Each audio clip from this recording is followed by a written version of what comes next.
We are in for possibly a second red wave across this nation when it comes to the midterm elections in 2026. There has been an insane trend, a massive uptick of Republican voter registrations occurring across several different states throughout America, and it's absolutely inspiring to watch it all unfold. In fact, per a morning consult that tracked Americans' ideology just this morning, mind you, across all 50 states, it turns out there are 38 states now with an overwhelming conservative ideology across America, and just 12 states, of course, where it's a liberal ideology. And you can see this is the actual results of that poll right here. This is not looking good for Democrats. President Donald Trump actually took to posting on social media about the massive influx of Republican voter registrations we're seeing. You can see he mentioned 4 of them right here. That one on the top right will shock you. California is actually in there. I'll cover that one as well. Pennsylvania we're seeing, Arizona, New Jersey. The race is tightening across all of these states, and the Republicans' grip when it comes to these midterms is tightening on the Democrats, and they are squirming over this. They're getting more and more uncomfortable. I found this one fascinating right here. New Jersey's political ideology poll also this morning. According to the poll, it's 32% conservative to 30% liberal, and then 30% moderate. And I actually want to discuss that moderate 30% right there, because not only would you be able to fairly say that conservatives have a 2% advantage in political ideology in New Jersey, obviously 32 to 30, but the moderates being at 30. We're seeing more and more people in some states actually identifying more as moderate or independent. And I want you to take note of that, because that is not a bad thing when it comes to conservative favorability in upcoming elections. It's a bad thing, however, for Democrats. What we have witnessed ever since Trump's first election, but especially now, especially this year and last year, we are witnessing people who are ashamed of their own party. And I'm not talking about Republicans. People are ashamed of the Democrats.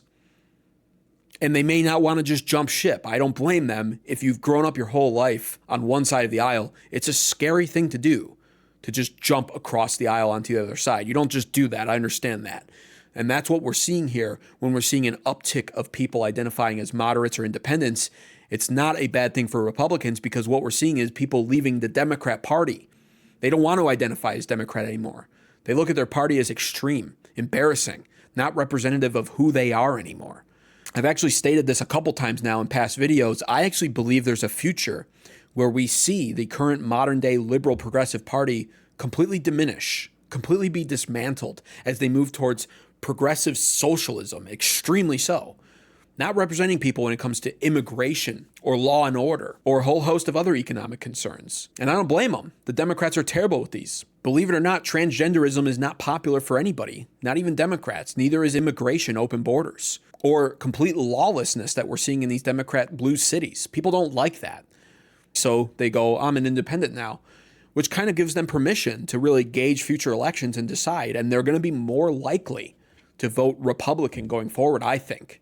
And that's why I think there's a future where we see the liberal progressive party dismantled, like I said. And in all honesty, based off what I'm seeing from people like Rand Paul, who's becoming more and more annoying with each passing day, the libertarians seem poised to step up as new Democrats almost.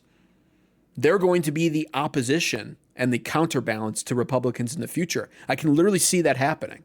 It's not a guarantee. Maybe this country's full of enough voters who are radicalized enough to vote in socialist liberals like Zohran Mamdani, or even somebody like Attorney General Jay Jones, who actually wants to push for some of the same stuff Zohran Mamdani is pushing for in New York City. Maybe there's enough of that. I don't know. We'll have to see. These midterms coming up next year will be very, very revealing for that. Nevertheless, that's what's happening, and that's why there's an uptick of people identifying as independent or moderate. And when it comes to New Jersey, I want to move beyond just even the political ideology poll, because that's a nice poll to look at, but let's look at the hard numbers. As of October 1st, in a stunning shift, New Jersey Republicans have now more than doubled their voter registration over the Democrats since September 1st. The Republicans are now sitting at 6,747 new registered voters. Nevada is another state where we're seeing this influx of Republican registered voters. Just 2 days ago, Nevada flipped back to Republican for the third time. Nevada's close. It keeps flipping back and forth between Democrat and Republican. We need to keep that state red. But just 2 days ago, they wound up gaining 6,049 new Republican registered votes for the month of September to give them this 2,284 registered voter lead over the Democrats. And so they are once again currently a red state, but it is a narrow margin. Like I said, they flipped back and forth 3 times. Still, overall, very encouraging to see.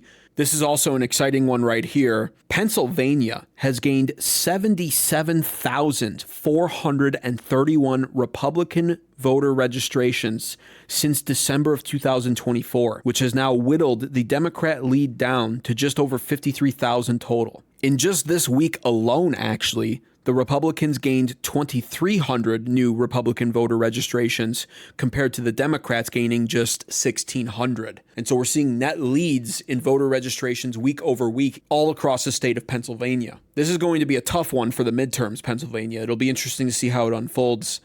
I'm still not overwhelmingly hopeful for Pennsylvania, but it's a good sign. And we have a lot of time still until the midterms actually hit for Pennsylvania. A lot of time. This is a state I'll be following very, very closely. This state not only matters for midterms, but it will absolutely matter in the 2028 election, which is very far off, of course, but things are looking somewhat optimistic for Pennsylvania. Now, this one doesn't matter as much, obviously. It's Florida. Florida's red. Everyone knows Florida is red, but Florida has increased their voter advantage over Dems to now 1,386,733. Florida is making historic waves with these numbers. They are red. They're not going blue anytime soon. And even some of their blue counties are now at risk of turning red as well. I think I remember Palm Beach being one of them and another one. It just gets more and more red in Florida. We definitely can thank Ron DeSantis for that. He's been an incredible governor for that state. This is another good one right here. North Carolina voter registration.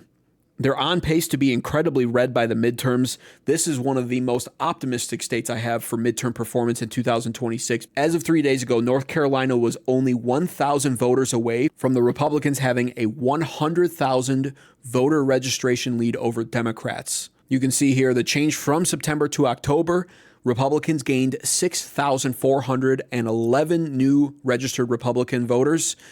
The Democrats only gained 2,369, which is a 4,000 net voter lead over Democrats for the month of September. And again, take a look. That third number, I don't know if you can see where I'm reading here, but the middle of the chart, you see the elephant, the donkey, and then I guess that's an eagle. 17,450 new other moderate, independent registered voters. And like I stated a few minutes ago here, that is a bad sign for Democrats, at least in my opinion. It's not the Republican Party right now that has all-time record low approval rating. It's the Democrats. It's not the Republicans right now that are having a problem with people feeling embarrassed or ashamed to be registered as Republicans. That's why we're seeing an influx of Republican registrations across all of these states. It's the Democrats who are ashamed of their own party, who can't identify with anything their party stands for, who feel like their party doesn't represent them anymore. And so that's why we're seeing this uptick of independent voters, 17,450. If even half of those or more go red and vote red for the midterms, Democrats are absolutely screwed for the midterms, especially in North Carolina. That's a projection, of course, but that's my theory on that, and I think it has a lot of merit to it. This one right here, Rhode Island. This one caused Democrats to absolutely raise their eyebrows at this at first. I'm showing you some backdated information. Change from August to September. Republicans gained 317 compared to the Democrats losing 188. Was that just a freak month, though, from August to September? No. This is from September to October. Republicans gained an additional 381, and then Democrats lost 408. So Democrats have started losing even more as the months have gone on now, and Republicans are gaining around the same each month, it looks like. In this state, Harris won by 70,750 votes, But since the election day, the Republicans have narrowed the total Democrat lead by just 12,298. Now, Louisiana's decently red, but even Louisiana is making some waves here as well. Republicans added 1,685 new voters since September 1st. The Democrats have lost 2,139 voters in Louisiana since September 1st. And Louisiana is going to be a landmark state when it comes to midterm elections and all of the seats and representatives that the Democrats stand to lose in a Supreme Court case coming up, centered around this state and the egregious gerrymandering that we've seen the Democrats pull off there in an attempt to maintain power. And I'll briefly go over that Supreme Court case in just a minute here. But first, I want to show you this clip right here. Somebody speaking about California. Nearly 50,000 new Republican registrations to just 190 Democrat registrations in the last 200 days. Again, it's not a typo, gang. Republicans are adding new voters at a rate of nearly 350 to 1 as compared to Democrats in freaking California, the state of the grease monkey himself, Gavin Newsom. Stanislaus County just became the latest California county to flip from blue to red in voter registrations for the first time in a decade. And it's not stopping there. Riverside County, Orange County, Fresno, Lake County, Nevada County, they are all on the verge of flipping from blue to red in terms of the voter registration trends. The numbers in California are absolutely mind-blowing. Republicans now represent 26% of voter registrations, up from 22% just 18 months ago. All the while the Democrats have dropped from 47% to 44% in the same time period. Even in the deepest blue state in America, the Republican surge is undeniable. And I want to highlight that because if you can see a Republican surge happening in even California, easily the most liberal state in the entirety of the United States, then certainly a second red wave for the midterms that would break the political trend that we see throughout the decades, where a Republican president gets voted in and then the House and or Senate is lost 2 years later to midterms. That trend is easily, it appears, going to be broken next year. Especially if things keep happening the way that they're happening in this country, where the Democrats are losing favorability, losing support, losing popularity, making all of the wrong decisions. Political violence on the rise at the hands of Democrats much more than at the hands of Republicans. Not good. The assassination of Charlie Kirk, I believe, will play a prominent role in the midterms next year as well. And when it comes to the state of California here, this is why it is so important to vote no to Proposition 50.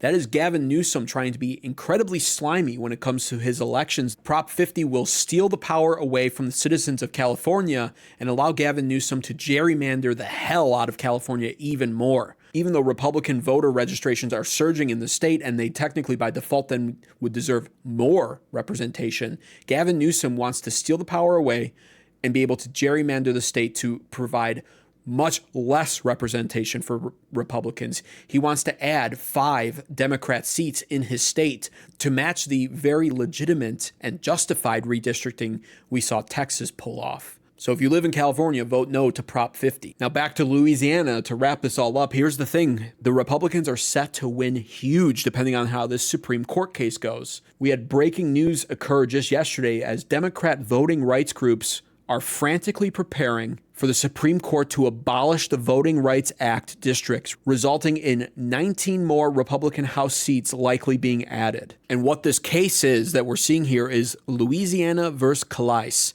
the case that could finally desegregate American politics. You can see a little summary of this, actually. For 60 years, America has lived under a well-intentioned but fundamentally racist assumption that black voters can only be represented by black politicians and that Hispanic voters can only be represented by Hispanic politicians. This premise, enshrined in Section 2 of the Voting Rights Act of 1965, has forced states to draw congressional districts according to race, not citizenship, community, or competence. What began as an attempt to expand opportunity devolved into a mandate for racial segregation in politics. Very true. Not comfortable for everyone to address or talk about, but very, very true. It also gave rise to a generation of racial opportunists who used the act to build personal power by stoking division. I've seen projections out there stating that if the Supreme Court rules in favor of the Republicans on this case, that we won't just stand to gain 19 more seats for Republicans. We could gain up to 27 more. Huge, huge news. All in addition, mind you, to the +5 that Texas has gained and all of the good news that I just showed you when it comes to voter registration at the hands of Republicans happening all over in true influx style across America. What are your thoughts and opinions on this, though? Do you feel the same way I do about this? Is a second red wave heading towards America for the midterms of 2026? Or is this just ridiculous, delusional Republican wishful thinking? And for sure, we will lose the House and or Senate to Democrats in 2026. Let me know what you think about it truthfully in the comments down below. Be sure to subscribe right now to American Advocates for more content like this as well. Unless, however, you're a Democrat who thinks a blue wave is coming in 2026 and you for some reason think that Trump is more unpopular than ever. If that's you and you're just that misled, then please find your way off this channel. Never come back and dislike the video before you leave. Thanks so much for watching.